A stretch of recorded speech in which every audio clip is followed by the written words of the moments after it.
আগামী 12 তারিখ ভোট কেন্দ্রিকা ধানের শীষে ভোট দিবেন ইনশাআল্লাহ, ঠিক আছে? জি ঠিক আছে।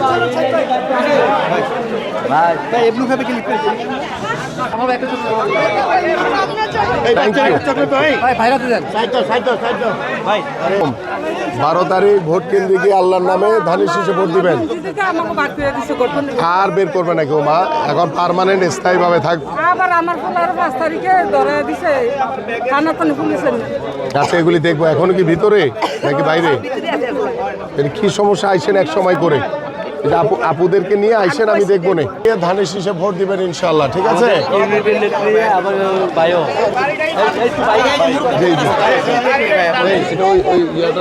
আসসালামু আলাইকুম, ঠিক আছে, ধন্যবাদ।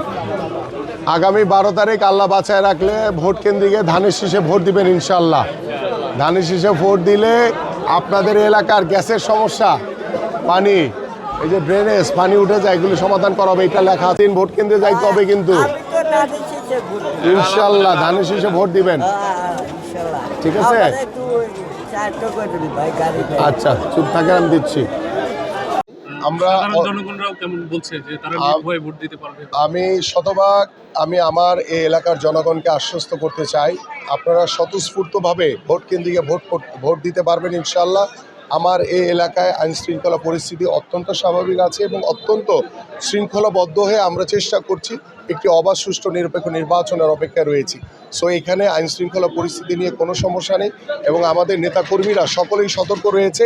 কেউ যদি কোনো বিশৃঙ্খলা করার চেষ্টা করে আমরা দৃঢ় হাতে সেটা দমন করবো ইনশাল্লাহ। থেকে এলাকায় বড় হয়েছি এবং এই এলাকার প্রত্যেকটি অলিতে গলিতে আমার চলাচল রয়েছে এবং আমি তফসিল ঘোষণার বহু আগে থেকেই বিগত কয়েক বছর ধরেই আমি এই এলাকার প্রত্যেকটি সাধারণ মানুষের সাথে কথা বলেছি, মিশেছি এবং তাদের সমস্যাগুলো শুনেছি এবং সমস্যাগুলো শুনে আমি কিন্তু আমার এই পরিকল্পনা করেছি। এই জনগণের স্বতঃস্ফূর্ত অংশগ্রহণের মাধ্যমে ইনশাল্লাহ আমরা জনগণের রায় নিয়ে নির্বাচিত হবে। সবচেয়ে বড় বিষয় সেটি হচ্ছে যে দেখেন, গত 15 বছর বাংলাদেশের মানুষ ভোট দিতে পারে না, তারা কেউ ভোট কেন্দ্রে যেতে পারে নাই বা ভোট কেন্দ্রে যায় নাই, কারণ এটি কোনো নির্বাচন ছিল না, বিগত সময়ের যে নির্বাচন। কিন্তু আমি এখন দেখছি যে বাংলাদেশের মানুষ এখন উন্মুখ হয়ে অপেক্ষায় রয়েছে যে কখন তারা ভোট প্রদান করবে এবং মানুষের যে ভোট প্রদানের যে একটি আশা প্রত্যাশা রয়েছে, আমি বিশ্বাস করি বিশেষ করে আমার এই নির্বাচন এলাকায় আমি প্রত্যেকটি মানুষকে আহ্বান করছি যে দল মত নির্বিশেষে আমরা সকলেই যাতে এই সমাজ গঠনের জন্য কাজ করি। আমরা তো চাই গণতান্ত্রিক একটি পন্থা এবং নিরপেক্ষভাবে একটি ভোট হোক। আপনি আমার পাশ দিয়ে মিছিল করে যাবেন, তাদের দোষটা কোথায়? আপনিও তো যেতে পারেন আমার পাশ দিয়ে, আমি তো আপনাকে বাধা দিচ্ছি না, কারণ আপনারা ইচ্ছা করে এই ধরনের উস্কানিমূলক আচরণ করার মাধ্যমে আপনারা একটা অস্থিতিশীল পরিবেশ তৈরি করার চেষ্টা করছেন। বাট আমি দৃঢ়ভাবে বলতে পারি যে আমাদের এই ঢাকা 16 আসনে আমার প্রত্যেকটি নেতাকর্মীদেরকে কড়াকড়ি নির্দেশনা দেওয়া আছে যে কারো কোনো উস্কানিতে যাতে না পড়ে কোনো প্রকার কোনো অহেতুক কোনো অস্থিতিশীল অবস্থা তৈরি করা যাবে না।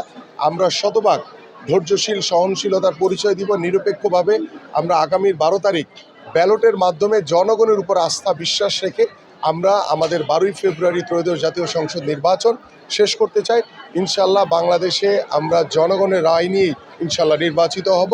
যে গতকালকেও তালতলা বস্তিতে আপনার NID নাম্বার এবং ছবি নেওয়া হয়েছে, এটার উদ্দেশ্যটা কি? এটা ওই জামাতের যারা প্রার্থী আছেন তিনি ভালো বলতে পারবেন যে তিনি কোন উদ্দেশ্যে নিয়েছি। আমি আপনাদের মাধ্যমে জানাতে চাই যে এই বিষয়গুলো থেকে আমাদের সতর্ক থাকতে হবে, কারণ ভোটের সাথে NID কার্ডের কোনো সম্পর্ক নেই, ছবিরও কোনো সম্পর্ক নেই। এই জায়গা থেকে আমার কাছে মনে হয় যে তাদের নিশ্চয়ই কোনো ষড়যন্ত্র বা কোনো দুর্বিসন্ধি উদ্দেশ্য রয়েছে, সেই উদ্দেশ্য বাস্তবায়নের জন্য তারা এই ধরনের কর্মপরিকল্পনা করছে। জেলা থেকে এলাকায় বড় হয়েছি এবং এই এলাকার প্রত্যেকটি অলিতে গলিতে আমার চলাচল রয়েছে এবং আমি তফসিল ঘোষণার বহু আগে থেকেই বিগত কয়েক বছর ধরেই আমি এই এলাকার প্রত্যেকটি সাধারণ মানুষের সাথে কথা বলেছি, মিশেছি এবং তাদের সমস্যাগুলো শুনেছি এবং সমস্যাগুলো শুনে আমি কিন্তু আমার এই পরিকল্পনা করেছি।